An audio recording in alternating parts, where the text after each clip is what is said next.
Joypad.com bring you another original. It's fucking great.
Hello and welcome to Mouse and Joypad's Gaming Week with me, Trevor Holland.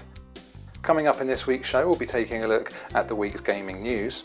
We'll be crossing over later on to Ernest Tramadol for the latest edition of Gaming Tales. And finally, we'll be taking a short break away from gaming to bring you our favourite viral video of the week. Fans of Ubisoft's smash hit Watch Dogs have begun to question the game's visuals. 2012's E3 trailer showcased some truly stunning graphics that have not quite translated to the final release. One modder, who goes by the alias The Worst, which I can only assume is an abbreviation of the worst example of grammar and best example of why reading can be more helpful than coding, has been working tirelessly to upgrade the game to the visual quality of what was seen back in 2012. While working his way through the reams of code, he stumbled upon particularly ominous sequences of code starting with E3 and followed by the names of various effects. The Worst has found that swapping a 0 for a 1 in these files reverts their effects to the E3 standard. So far, The Worst has managed to implement such effects as dynamic shadows from headlights, increased rain in NPC density, as well as an increased bloom and lens flare effect. Quite why Ubisoft have decided to do this is unknown, but it does seem like a somewhat idiotic decision. Perhaps, who knows, developers will follow suit and Rise of the Tomb Raider will be released, with Lara Croft sporting her cubic tits of the mid-90s. Codemasters have unveiled a new video which showcases just one of the 5 racing styles available in the upcoming GRID Autosport. Players will take on some of the world's most iconic cars and take them around the world to cities such as Washington DC, San Francisco, Paris and Barcelona, whereupon they'll be tested on some beautiful urban environments. The video reveals the huge range of cars available and features both Dan Trent and Matt Burton from Pistonheads, who explain the difference between street racing and track racing. Now, I believe that one of the key differences is that one is a street and the other is a track, but I'm sure Dan and Matt will explain it better than me in a not at all patronising and pointless way. See the video and make up your own minds at mouseandjoypad.com. At last week's E3, EA announced that they were launching a closed beta for Battlefield Hardline on PC. The game marks a new direction in Battlefield gameplay, moving away from the traditional military combat and instead focusing on a cops and robbers style of gameplay. In a development that will come as good news to fans of the franchise, the beta is now open to PC users with an instant access feature. If you have a PC, you can now access this beta as long as you have an Origins account. The beta itself will continue until the 26th of June at 12 PM PST. Instant access for PC will be open until the 22nd of June at 12 PM PST. To register, just go to battlefield.com/beta. If you've missed the boat, then tough titties, you'll just have to wait until the release, like the rest of us. Stop crying, get a life. Ubisoft have announced their partnership with CC&C and XCOM International as part of the creation of Valiant Hearts: The Great War, which, using the graphical power of the UbiArt framework, puts into motion the lives of touching characters lost in the trenches of World War I. Valiant Hearts: The Great War is a story of crossed destinies and broken love in a world torn apart by war, and strikes a thoughtful balance between exploration, action and puzzle, all integrated into the moving and sometimes heartbreaking story of World War I. Find out more at mouseandjoypad.com. Thanks to the lovely boys and girls at 2K Games, we have 10 copies of XCOM Enemy Within to give away, 5 on Xbox 360 and 5 on PS3. To enter, just go to mouseandjoypad.com/latest and follow the instructions. You'll be shown a video and all you have to do is correctly identify how many times our little mascot Buttons appears. Seriously, that's it.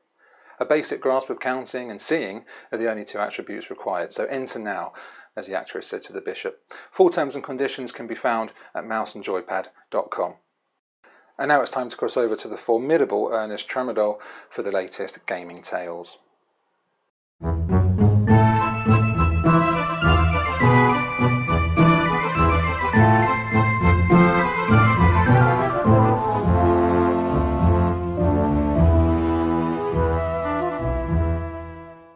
It's the year of our Lord, 1987. The sun shines brightly in a flawless blue sky. Rich green hills stretch as far as the eye can see and beg to be explored. However, this is an invitation that must be rejected, as there is trouble afoot. Also, technological limitations will not allow such freedom of movement at this time. The Mushroom Kingdom is a majestic but troubled landscape. It has become overrun by a host of horrid, diabolical creatures. There are the violent and horrifically ugly Goombas who seek only to kill all who stand in their pointless path. There are, of course, the Koopa Troopers, idiotic tortoises who trundle aimlessly about the locale, essentially waiting to die. The kingdom is in dire straits. This once peaceful land has been defiled by Bowser, a perverted sexual deviant who seeks only to chuck one up a shackled royal. He resides in a palatial sex castle through which a river of glowing lava flows. Bowser is king of the Koopas and has honed in on his next target, one Princess Toadstool, the ruler of Mushroom Kingdom. Now, Princess Toadstool is a beautiful woman, but one marred by an unrelenting stupidity. She's been captured by the formidable Bowser and is currently being held captive in a custom-made bombing cage in the very heart of his spunk dungeon. Now Mushroom Kingdom needs a hero before it's too late, before the entire land is reduced to a lawless ghetto overrun by gangster fungi and retarded but dangerous shelled reptiles. Before Princess Toadstool herself is torn asunder and her royal genitals are reduced to a raw mess of indistinguishable flesh likened to the aftermath of an amateur cremation. Princess Toadstool is left with but one option. The friendly but rather odd plumber who had recently unblocked her royal bog. She inexplicably but successfully transmits a message to Mario, who immediately springs into action, after of course finishing his dump and having a cup of tea. He springs into action and gets on the tube, or pipe as it's known, and travels to Mushroom Junction, where his adventure will begin.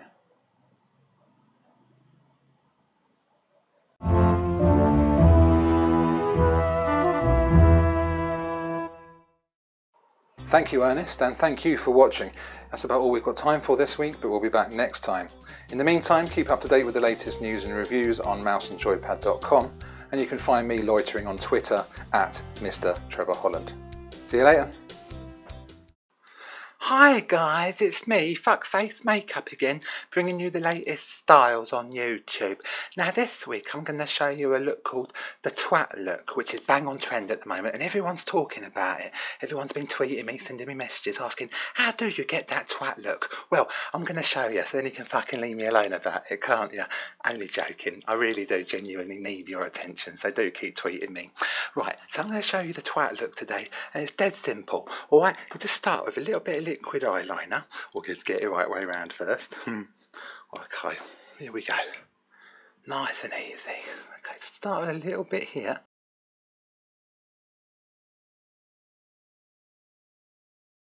And there it is. Dead simple. There's how to do the twat look. No problem. Okay, see you next time, guys. Bye.